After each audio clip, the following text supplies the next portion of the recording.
Bana basi tunaendelea na ule mzigo wetu wa Merlin, na hii hapa ni episode ya 4. Kama bado hujasubscribe basi subscribe ili tuende sambamba. Mzigo unaendelea pale tulipokuwa tumeweza kuishia. Vita ya wachawi bado inazidi kusonga mbele. Nimue bado alikuwa anatamani kuweza kulipiza kisasi katika mji wa Camelot, na kwa raundi hii amekuja basi kuweza kumlipizia kisasi Merlin, kwa kuwa raundi ya kwanza alikuwa ameweza kumstopisha katika lile ambalo alikuwa ameweza kulipanga. Hasa katika siku ya leo kuna mkutano wa kipekee sana kutoka kwake Lord Bard kutoka Commercia katika ufalme wake wa kipekee. Walikuwa na ugomvi wa muda mrefu sana. Sasa katika siku ya leo kuna mkataba wa kipekee ambao wanatakiwa kwanza kusaini pamoja na King Uther. King Uther kipindi ambacho alivyokuwa basi anampokea pale Nimue alikuwepo. Walivyompokea tu watu wote wa Camelot pamoja na Mercia walipiga makofi bila kujua kwamba pale kuna mtu ambaye hakuwa wa kawaida. Nimue alikuwa amejichanganya katikati ya watu wa Mercia. Sasa maandalizi katika sherehe hii ya kipekee sana basi yaliweza kuanza. Watu mbalimbali walikuwa wameweza kujitokeza katika ile eneo. Lakini guys, akawa anaambia kwamba Merlin unapaswa uweze kufanya kazi yako katika hali ambayo ni uangalifu sana. Pale kipindi ambacho basi walivyokuwa jaribu kuweza kuongea, Nimue alijikwaa pale makusudi kabisa, akadondoka mbele ya Merlin, na kisha Merlin kwa kuwa yule alikuwa ni mtoto wa kike basi akamsaidia kuweza kuokota vile vitu. Kipindi ambavyo basi alivyokuwa basi anajaribu kuweza kumwangalia machoni, pale Nimue alianza kuongea naye katika hali ambayo kabisa Merlin alijihisi kwamba yeye ni mmoja kati ya mtu ambaye ameokota lulu katika siku ya leo. Hisia za kimapenzi zilianza kumjia, na pale mwanamke huyo alijitambulisha kwamba anaitwa Kara, lakini Merlin alijitambulisha kwamba jina lake yeye anaitwa Merlin. Bas kila mmoja alikamata njia yake, lakini bwana mkubwa yani Gas akamwambia kwamba naona kabisa kwamba kwanza hivi sasa utaanza kuenjoy katika kazi yako. Mji mzima ulikuwa katika hali ambayo ni ya tahadhari sana. Usiku basi ulivyokuwa unaanza kuingia, Kara ambaye sisi tunamfahamu kwamba ni Nimue, mchawi huyo mtoto wa kike, alienda katika chumba ambacho basi ni cha Lord kutoka huko Mercia, yani King kutoka huko katika upande wa Mercia. Alivyoingia kule ndani, alitumia uchawi ule na mwisho wa siku akafungua ule mlango. Basi kipindi ambacho basi anaingia kule ndani, kwa mwanamke yule alikuwa na mpango wa siri. Alitaka kuweza kubadilisha vikombe ambavyo vikombe hivi vilikuwa vinafanana kabisa. Kikombe kutoka huko katika upande wa Mercia na kikombe chake cha kipekee vilikuwa vinafanana kabisa. Lakini ndani kikombe chake kuna uchawi ambao alikuwa tayari ameshaweza kuandaa. Baada ya kubadilisha vile vitu, basi ilikuwa inategemewa kabisa kwamba King wa Mercia ataenda basi kwenda kuwakabidhi watu wa Camelot tuweze kutumia vikombe vile kama ishara ya mapatano. Hata kwa upande mwingine huko Arthur alimpa nguo zake za sherehe, ambazo nguo hizi anasema kwamba hazijai kufuliwa, ni siku karibu miaka 2 tangu ziweze kuvaliwa, na katika siku ya leo alizijaribu tena kwa mara nyingine, na kisha akaambia Merlin kwamba unapaswa uzifue vizuri na nguo hizi zitaenda basi kuvaliwa katika siku ya sherehe hiyo. Naye pia Merlin akaambiwa kwamba katika siku ya sherehe unapaswa uweze kuvaa tofauti nguo za waiters ambao wanavaa katika kipindi cha sherehe. Kwa hiyo hata na wewe pia binafsi utakuwa tofauti. Merlin alishangaa sana. Siku ya sherehe Merlin akavaa tofauti. Hata Guinevere akawa anamshangaa. Kofia ya ajabu, nguo za ajabu, na Guinevere akawa anambia kwamba umependeza. Arthur akawa anamtazama tu kwamba umependeza bana. Merlin anasema kwamba mimi sijapendeza bana, atangisha tu kichwa. Nimue kwa upande mwingine tena kule hivi akawa basi anatazama lile tukio, naye pia Merlin akaanza kujifanya kama vile anataka kuweza kujitengeneza vizuri, na pale Guinevere akawa ametambua lile jambo. Merlin akaanza basi kumwongelea yule mwanamke kwamba Nimue anaonekana mzuri sana na anafuata kuwa princess. Lakini kipindi hicho ambacho basi alivyokuwa basi anamwongelea pale basi kuna vikombe viwili ambavyo vikombe hivi vililetwa pale. Kwanza kabisa Lord kutoka huko Mercia hapo Bard aliamua kuweza kuonyesha vile vikombe, na kisha akaamua pale kuanza kuvipresent mbele ya kwa mfalme. Hasa nyakati hizo Merlin anifuata pale na Nimue akaambia kwamba naomba uweze kunifuata pembezoni, kuna kitu ambacho natamani kuweza kueleza. Kipindi ambacho basi alivyokuwa anatoka naye pale, Gas alikuwa anawaona tu watu wana namna gani wanataka kufanya jambo lao katika siku ya leo. Kumbe bana Nimue anataka kuweza kumuingiza Merlin kwenye mtego. Akaambia kwamba kuna kitu nataka niweze kukuambia. Kuna kitukio ambalo basi Lord of Mercia anataka kuweza kulifanya. Tukio hilo sio tukio zuri. Anataka kuweza kumuua Arthur. Na kikombe cha Arthur kuna kitu ambacho amekiweka kule. Merlin akamuuliza kwamba ni sumu. Basi Nimue akasema kwamba siwezi kukuambia muda huu, lakini ni kitu cha hatari sana. Ni sumu. Merlin alitoka spidi akitamani kwenda kuzuia ile tukio. Huko Arthur ndo alikuwa anataka kunywa kile kikombe. Pale Merlin akatangaza kwamba hapana, usinywe. Watu wote wakawa wanabaki wakiwa wanashangaa. Arthur alinyang'anywa kile kikombe na Merlin baada ya kuweza kumnyang'anya pale hata yeye Uther mfalme akasema kwamba ni kitu gani ambacho anakifanya Merlin. Merlin akasema kwamba huyu king wa Mercia Bayard anatamani kuweza kumuua Arthur. Hapo hapo watu wakaanza kuinulia tena mapanga. Waliinua wale mapanga mzee. King Arthur akamwambia kwamba mko nje ya namba, yani you are outnumbered. Askari wenu wachache sana. Basi pale pale Merlin akaulizwa kwamba hichi kitu ambacho unakisema je, ni cha kweli au si kweli? Merlin akasema kwamba nina uhakika na hichi kitu. Basi mfalme akasogea mbele na kisha akajaribu kumwambia kwamba yule Lord of Mercia kwamba unapaswa uweze kunywa hichi kikombe. Lakini Lord of Mercia alipokuwa anajaribu kutaka kunywa kile kikombe, pale pale alimkabidhi Merlin. Na pale pale akatoa sharti kwamba kama Merlin atakufa basi Lord of Mercia atakamatwa na atawekwa gerezani, na kama Merlin atabaki kuwa hai, Merlin atapaswa kuweza kuomba msamaha kwa hichi kitu ambacho anakifanya. Nyakati hicho kipindi ambacho matukio yote basi yalivyokuwa basi yanazidi kuendelea, Nimue alikuwa anatazama tu akiwa mbali kabisa. Merlin akaanza kuinua kile kikombe. Nimue akawa anajiandaa kabisa kwamba anatamani kuweza kuona Merlin namna ambavyo anavyokufa. Akaanza kunywa tena kwa spidi ambayo si ya kawaida, na pale pale Merlin, uwezi kuamini, pale pale alidondoka kuanzia juu mpaka chini. Asa mfalme ndipo basi akagundua kwamba kuna kitu ambacho si sawa. Watu wote wakaanza kuinuliana panga pale pale. Arthur akaanza kumchukua Merlin, huku Nimue ndo anaanza kuchanja mboga mzee. Hakutaka mbili kwenye moja, ameshatimiza lile ambalo komeza kumleta hapa Camelot. Gazi akasema kwamba naomba hicho kikombe haraka sana, mumpeleke Merlin katika chumba changu nianze kuchunguza uchunguzi wangu kipekee sana.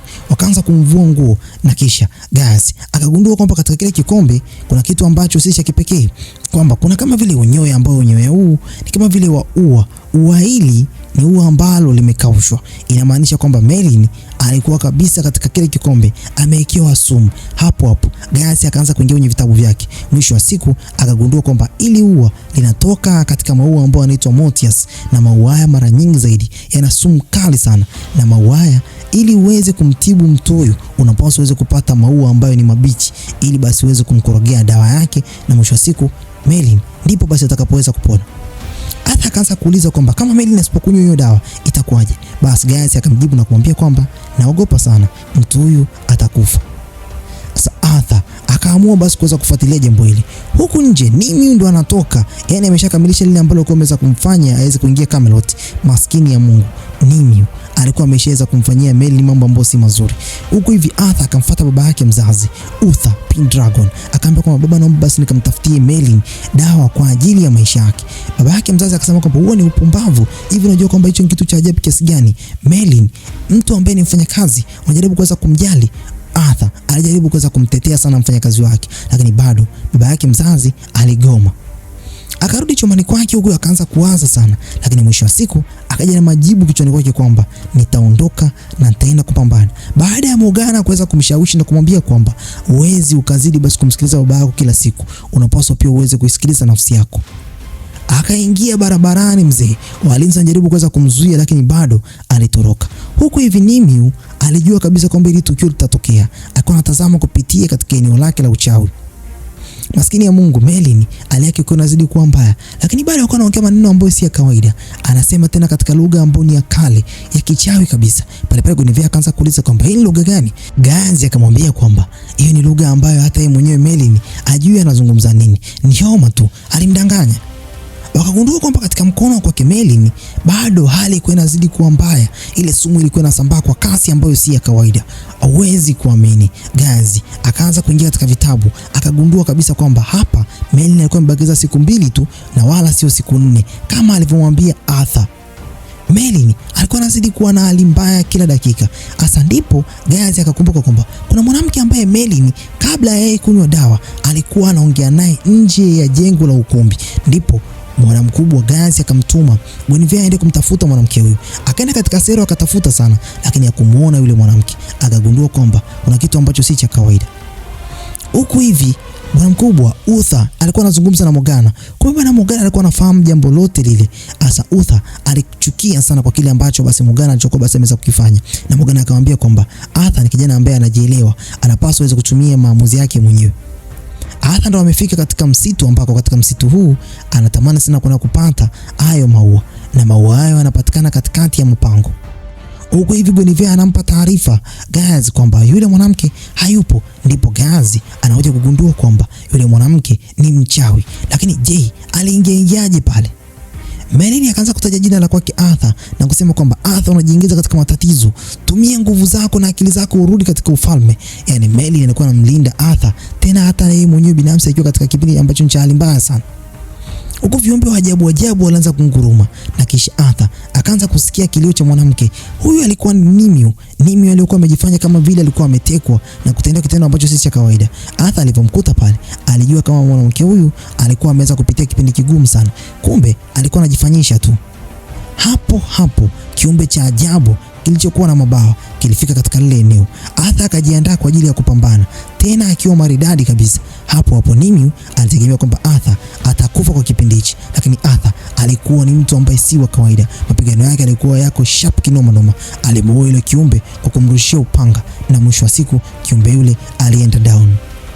Nimue alimshukuru Arthur na alijifanya kama vile alikuwa ameweza kutekwa, lakini huwezi kuamini mwanamke huyu ndio yule aliweza kuwatendea matendo ambayo si mazuri kule katika eneo la Camelot. Mwanamke huyu ana siri nzito ambayo basi baba yake mzazi Arthur akutamani kuweza kumwambia. Kaa ukijua kwamba wachawi wengi sana Uther Pendragon amekuwa akipambana nao kwa miaka mingi sana, kwa hivi sasa ni zaidi ya miaka 20. Hata katika siku ya leo Arthur baada ya kumwokoa mwanamke huyu akamwambia kwamba kuna kitu ambacho nakitafuta ndani ya mapango haya na basi niende kukichukua huko ndani na kisha nitakufuata hapa nje. Mwanamke huyu akasema kwamba nafahamu mapango haya kwa muda mrefu sana, naomba nikusaidie pia kwa kuwa umeweza kunisaidia. Akamwambia kwamba unafahamu mapango haya kwa namna gani?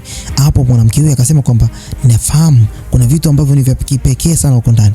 Akamwambia kwamba kuna maua ambayo maua hayo yanaitwa maua ya Motius. Arthur ndipo akaja akagundua kwamba mwanamke huyu anaweza pia akamsaidia. Akaingia naye katika haya mapango. Merlin huku hivi anamwambia Arthur, huo ni mtego. Sasa kipindi ambacho basi alipokuwa anatamka pale Guinevere akawa anasema kwamba inawezekana kwamba Merlin anaona vitu ambavyo Arthur anavipitia. Basi guys, akaamua kumtuma Guinevere kwenda kutafuta maji. Huku sasa Arthur aliona kabisa yale maua, na hapo mwanamke huyu ambaye anaitwa Nimue alimpitisha Arthur juu ya pango ambalo pango hili kwa chini ndipo basi Arthur alikuwa anategemea tena kuanguka. Mwanamke huyu alijifanya kama vile anahofia sana, na kisha Arthur alipofika katikati akaanza kunong'ona maneno ambayo ni kichawi. Mwanamke huyu alianza kuangusha ule mwamba na Arthur, maskini ya Mungu, alijikuta kwamba anataka kudondoka chini. Pambano hili lilikuwa ni pambano la kipekee sana. Na huyu mwanamke akasema kwamba na kuachia wadudu endapo basi utaweza kuwapiga na kuwaua, leo haitakuwa siku yako. Sio jukumu langu mimi hapa kukuua wewe, bali jukumu langu ni kukufanya wewe uweze kupata mateso makali. Kisha akasepa. Arthur alikuwa anazidi kuteseka pale, huku Merlin baada ya kubaki pale na Gazi akaanza kufanya manuva. Merlin akaanza kutumia kimbola mzee katika mkono wake. Gazi akaja kugundua kwamba Merlin alikuwa anawasha kitu kama vile jua leupe kabisa. Gazi anamwambia Merlin, unafanya nini huku? Maskini ya Mungu, bwana mkubwa Arthur alikuwa anateseka sana. Mara ule mwanga ukaanza basi kujitokeza katika lile eneo, na kisha akagundua kwamba labda ni msaada. Ule mwanga ukaanza basi kumuonyesha njia. Arthur akapata nafasi ya kuweza basi kuchuma yale maua. Alifanikiwa kuweza kuchuma yale maua. Hapo Merlin anasema kwamba Arthur, follow the light. Lakini huko hali yake naye ilikuwa mbaya kinoma.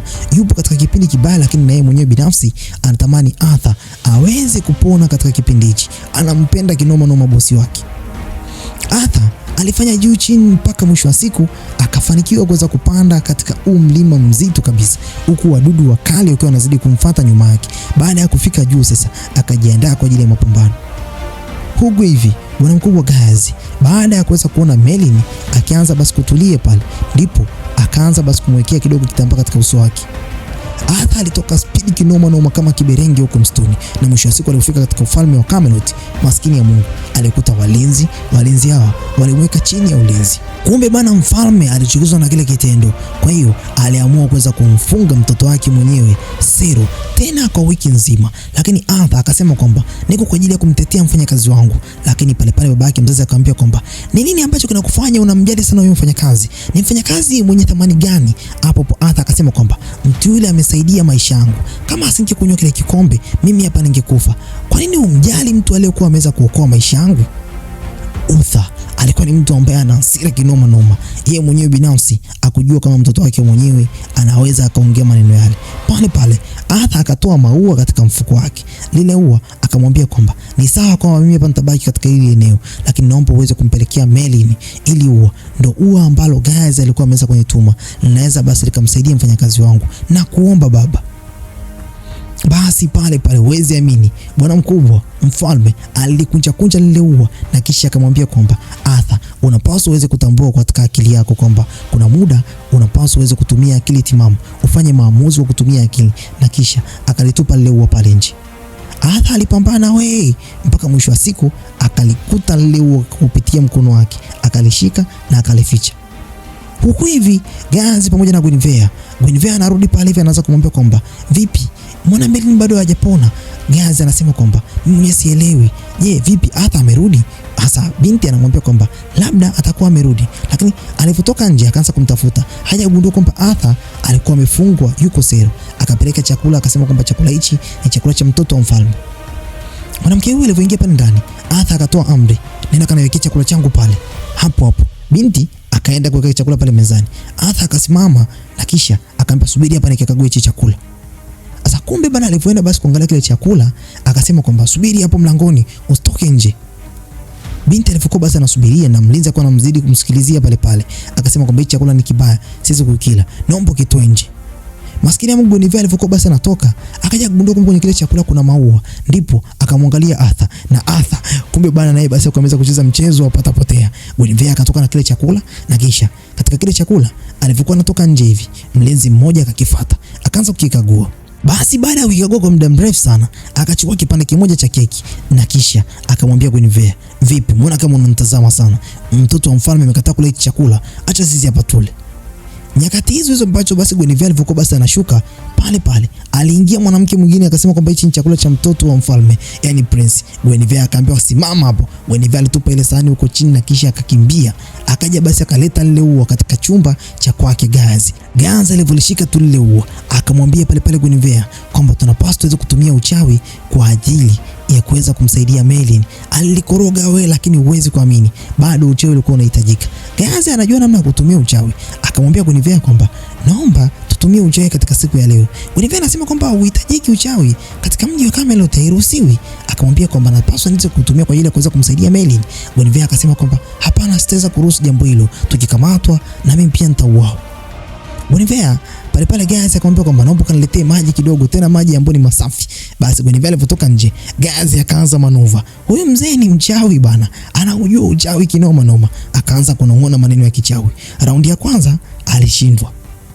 Mzee, si umri unazidi kwenda, uchawi unazidi kupungua. Hapo hapo akajaribu tena kwa mara nyingine, akaanza kunong'ona tena akiwa amefunga macho yake. Akaanza kunena tena kwa lugha ambazo si za kawaida. Mzee akapiga kimbola mzee. Hapo hapo hali ya kawaida ilibadilika na mzee huyu akaangalia katika kile kikombe. Uwezi kuamini, mambo yalikuwa yanachemka kama vile asidi imewekwa katika kile kibakuli. Guinevere ndo anarudi pale. Baada ya kurudi basi Gaius akachukua ile dawa na kisha akaambia Guinevere kwamba mshike pua yake, na kisha hapo akaamua basi kuweza kumnywesha Merlin. Merlin alivyonywesha tu hivi, Gaius baada ya muda kidogo anashangaa kwamba mapigo ya moyo kwa Merlin yalianza kustop pale. Uwezi kuamini, Gaius alikosea katika matibabu au ilikuwa kwaje? Anasikiliza hivi, uwezi kuamini. Wakaanza kukumbatiana pale baada ya kuweza kuona kwamba Merlin kwa hivi sasa haemi tena. Gaius amefanya makosa gani tena haya? Kamkumbatia Guinevere kwa muda mrefu kidogo noma. Guinevere anasema kwamba ni makosa yangu, labda ningepaswa kuweza kumwangalia. Naye Gaius anasema kwamba nilipaswa niweze kumwangalia mtoto huyu, mama yake aliweza kunikabidhi mimi. Baada ya kuweza kuongea maneno yale ya uchungu sana, kumbe bwana Merlin alikuwa amekufa. Akasema kwamba ni upumbavu gani mnaofanya hapo? Gaius, unamkumbatia binti mdogo hivi, ni sana mtoto wako kabisa. Gaius akiwa basi anashangaa pale, Merlin alipigwa busu pale hivi na Guinevere. Guinevere ameshindwa kujizuia mzee, kampiga busu Merlin, akamwambia bwana naomba unisamee. Merlin ndio mara yake ya kwanza kupigwa busu hivi mzee. Taamsha wazungu. Basi Gaius baada ya kuweza kuona lile tukio, Merlin akaanza basi kulaumu, asema kwamba mlizani kwamba nimekufa au mnaona kama mimi hapa ni mzimu? Mimi sio mzimu. Nini ambacho kilitokea? Basi akaelezewa kile ambacho kilitokea, na kisha pale pale Gazi akamfuata mfalme, na kisha pale pale akamwambia kwamba mfalme, kuna kitu ambacho si sawa. Basi nataka nikwambie siri hii kwamba aliyekuwa anataka kuweza kumuua mtoto wako hakuwa Lord Bird, bali ni mtu mwingine kabisa. Pale pale mfalme akaomba basi aweze kuongea pembezoni pamoja na Gazi. Gazi akaanza kumwambia kwamba uchawi ule ni uchawi kutoka kwa Nimue. Nimue ni mtu ambaye alikuwa ameweza kumfukuza kuanzia hapo zamani katika mji wa Camelot. Kwa hiyo kwa hivi sasa alikuwa analipiza kisasi. Mfalme alikuwa anamfahamu binti yule. Mfalme akasema kwamba haiwezekani, ningeweza kumkumbuka, lakini pale pale Gazi anamthibitishia kumwambia kwamba Nimue anahusika kwa jaribio la kutaka kuweza kumuua mtoto wako. Pale pale mfalme aliwaruhusu watu kutoka katika mji wa Mercia waweze kuondoka, na kisha akampongeza kabisa mtoto wake kwa tukio la kuweza kumsaidia mfanyakazi wake. Mfalme anabadilika huyu, lakini ukweli wa mambo ni kwamba yeye ndio chanzo cha mambo yote haya. Lakini Morgana pia alishaweza kumwambiaga pale awali kwamba namna ambavyo basi unavyojaribu kuweza kuwapinga wachawi, na wewe pia unazidi kujitengenezea maadui siku hadi siku. Bwana, naam, nini ambacho kitafuata katika episodi nyingine? Huku Merlin akaja kushukuriwa pamoja na bwana mkubwa, yani Arthur, kwa kile ambacho aliweza kukifanya katika siku ile ya sherehe. Lakini pia naye Merlin akamshukuru Arthur kwa tukio la kuweza kumsaidia kuweza kuileta dawa mpaka yeye akaweza kupatiwa.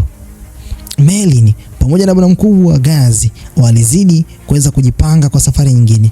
Nimue alikuwa anawatazama akiwa mbali kabisa. Je, nini ambacho kitafuata? Tukutane tena katika episodi inayofuata ya 5. Naamini kwamba unaweza kudondosha comment yako hapo chini uniambie, je, tuendelee na episodi ya 5 au la? Komenti zenu ndizo zitakazonipa mimi hapa majibu. Bye bye for now.